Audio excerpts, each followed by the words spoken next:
अस्सलाम वालेकुम, मैं हूं फैसल तारिड़। आज 13 अगस्त 2021 है और आज दिन है जुमे का। अफगानिस्तान की सूरत हाल जी तेजी से बदल रही है, इतनी तेजी से बदल रही है कि मैं तकरीबन पागल होने वाला हूं।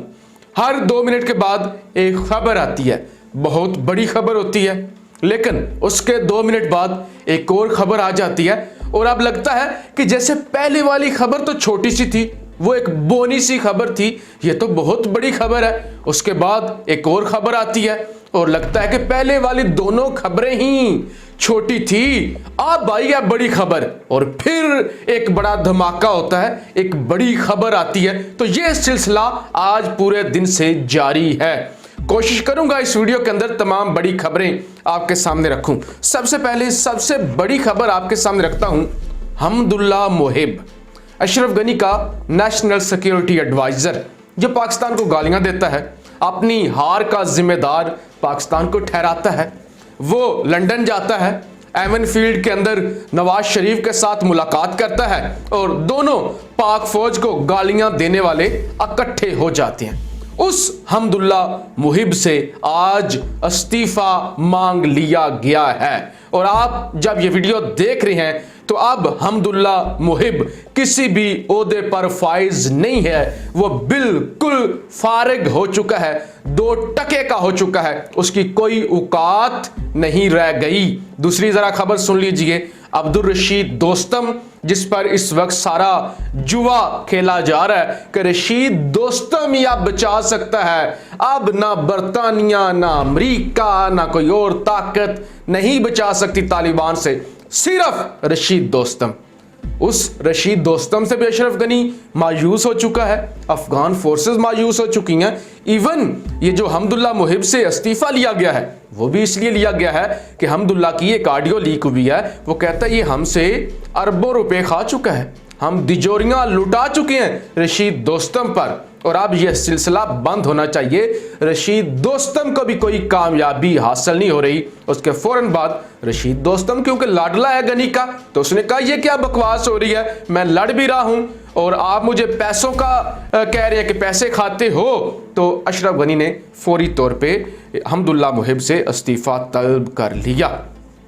फिर जी तीसरी बड़ी खबर, हेरात का कमांडर इस्माइल, जो हेरात का गवर्नर भी रह चुका है, एक बड़ा नाम है, उसकी अपनी मिलिशिया है और उसके रा के साथ भी बड़े राबते हैं और उस पर भी अशरफ गनी को नाज था कि हेरात का कंट्रोल अब कमांडर इस्माइल संभालेगा। लेकिन आज से तकरीबन 1 हफ्ता पहले उसके महल पर कब्जा हो गया था, लेकिन कमांडर इस्माइल लड़ रहा था और उसने जितना टफ टाइम दिया है ना, मुझे लगता है इतना रशीद दोस्तम ने नहीं दिया। रशीद दोस्तम के हाथ से तो चंद दिनों में शबरगान निकल गया जोज़े जान, लेकिन इस्माइल खान ने टफ टाइम दिया और आज इस्माइल खान को भी गिरफ्तार कर लिया है तालिबान ने। और कुछ खबरें ये भी हैं कि खुद इस्माइल खान ने सरेंडर कर दिया है, इस वक्त तालिबान के कब्जे में है ये कमांडर इस्माइल खान और उसको नज़रबंद किया गया है और उसका मजाक उड़ाया जा रहा है। जबकि कमांडर इस्माइल खान का ये कहना है कि मैंने तमाम साथियों समेत तालिबान की हमायत का ऐलान किया, यानी जब उसे नजर आया ना कि पलड़ा अब भारी है तालिबान का और बिल्कुल खेल खत्म हो चुका है, तो उसने तालिबान की हमायत का ऐलान कर दिया। फिर जरा चौथी खबर सुनिए, यह भी बड़ी खबर है। अमरुल्लाह सालेह जो कहता है 10,000 जंगजू पाकिस्तान से आए हैं, जो कहता है पाक फौज ये कर रही है, जो कहता है अल्लाह अकबर का नारा लगाने वालों, अल्लाह अकबर पाकिस्तान का नहीं है, अल्लाह सब का है, और अल्लाह को भी इस सारे मामले के अंदर वो घसीटता है कि अल्लाह तालिबान का नहीं है। और फिर आपको पता है अमरुल्लाह सालेह ने कितने गंदे खेल खेले, पाकिस्तान के अंदर एम्बेसडर की बेटी का झूठा ड्रामा रचाया, पाकिस्तान को बदनाम किया, पाकिस्तान को गालियां दी, कोई कसर नहीं उठा रखी। और फिर ये एक बड़ा ओहदा है, ये नायब सदर है, ये इस वक्त ताजिकिस्तान भाग गया है। अमरुल्लाह सालेह ताजिकिस्तान भाग चुका है और इस वक्त वो सारे मामलात वीडियो कॉल के जरिए तय कर रहा है। फिर 5वीं खबर सुन लीजिए कि जर्मनी, जो एक बड़ा डोनर है अफगानिस्तान के अंदर, जो अशरफ गनी की हमेशा इमदाद करते हैं अफगान हुकूमत की, तकरीबन हर साल वो $504 मिलियन देते हैं और अब उन्होंने ये ऐलान किया कि 1 सेंट, गनी ने जितना हमें बेइज्जत करवाया है ना, गनी ने जितना हमें मायूस किया है, 1 सेंट, 1 सिंगल सेंट भी अशरफ गनी को नहीं देंगे। तो अशरफ गनी फिर मायूस हो गया कि हमारी तो गेम ही पैसों पे चल रही थी, तो अब क्या बनेगा। फिर उससे भी बड़ी खबर जरा सुन लीजिए कि मजीद 3 सूबों पर अभी चंद घंटों के अंदर अंदर कब्जा हो गया, जिसके अंदर हलमद है यानी लश्करगाह का इलाका, अर्जगान है, बादे गेस का इलाका है। ये 3 बड़े सूबे हैं, हलमद, अर्जगान और बादे गैस। इन तीनों सूबों पर अभी अभी कब्जा हुआ है और यूं मजमूई तादाद सूबों की 15 हो चुकी है। 15 सूबों पर तालिबान ने कंट्रोल हासिल कर लिया है। फिर एक और बड़ी खबर सुन लीजिए, द टाइम्स ऑफ इंडिया की खबर है, हिंदुस्तानी मीडिया की। वो कह रही है कि काबुल की जानब इस वक्त एंट्री हो रही है तालिबान की। तालिबान आम लोगों का भेस बदलकर काबुल के अंदर दाखिल हो चुके हैं। और मैं समझता हूं इतनी अशरफ गनी को शायद ना तकलीफ हो जितनी इस वक्त भारतीयों को हो रही है, जितने वो तड़प रहे हैं। आप जाएं जरा उनका मीडिया देखिए, तड़प रहे हैं। और मोदी को तो मौत आने वाली है कि हो क्या गया है, तो वो कह रहे हैं जी पहुंच रहे हैं। फिर कल आपको पता है भारत के MI-35, MI-35 उन हेलीकॉप्टरों पर तालिबान का कब्जा हुआ था। आज तालिबान ने उनको उड़ाया भी है, तो उनकी टेस्ट राइड ली है कि एक दफ़ा चेक तो करें ये कैसे तैयारे हैं जो भारत ने दिए थे, तो वो भी उड़ाए जा रहे हैं और साथ साथ भारत का मजाक भी उड़ाया जा रहा है। फिर जी इस वक्त ये सब कुछ जब हो चुका है तो अशरफ गनी की बहादुर फौज ईरान भाग रही है।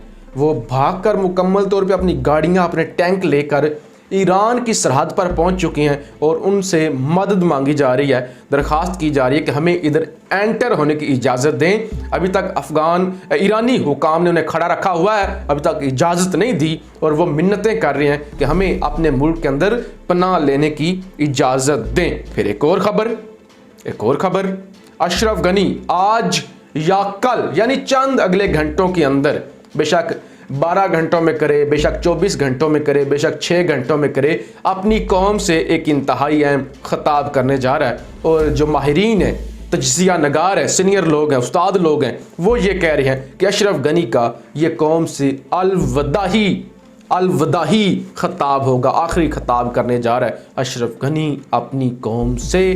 क्योंकि कल रात एंटनी ब्लिंकन ने कॉल की थी अशरफ गनी को और उसने कहा था कि अब चिड़ियाँ खेत चुग चुकी हैं, तुम फौरी तौर पे इस्तीफ़ा दे दो।